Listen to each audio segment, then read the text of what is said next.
कहानी का नाम जंगल का बेटा। एक समय की बात है। एक घने जंगल के किनारे एक माँ अपने छोटे बेटे आरव के साथ रहती थी।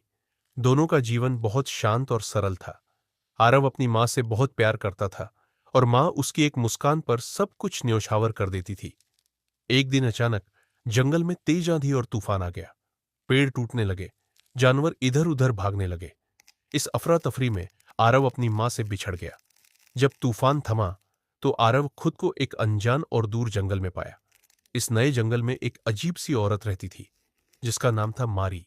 लोग कहते थे कि मारी एक बुरी जादूगरनी है, लेकिन सच तो यह था कि उसका दिल सालों पहले पत्थर बन गया था क्योंकि उसका अपना बेटा उसे छोड़कर चला गया था। मारी ने जब छोटे आरव को अकेला देखा तो उसके दिल में एक भाव जगा, दर्द और ममता का मिला जुला एहसास। उसने आरव को अपने घर ले जाकर उसका ख्याल रखना शुरू किया।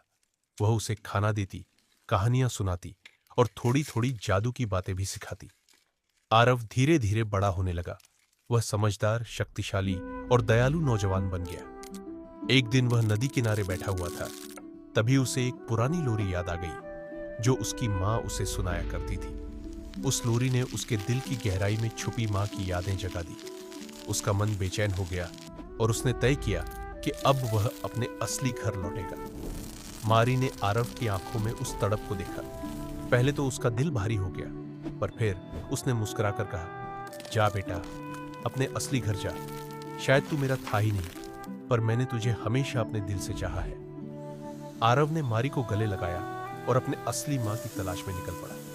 दिन बीते, हफ्ते बीते, महीने बीत गए। फिर एक दिन उसे वही पुराना घर दिखा जहां से वह कभी पिछड़ा था। घर के आंगन में सफेद बालों वाली एक औरत बैठी थी। वही थी उसकी माँ। आरव दौड़कर उसके पास गया और माँ ने उसे अपने आंचल में समेट लिया। माँ की आंखों से आंसू बह रहे थे, खुशी के आंसू। उनका बेटा लौट आया था। उस दिन से आरव दो माँओं का बेटा बन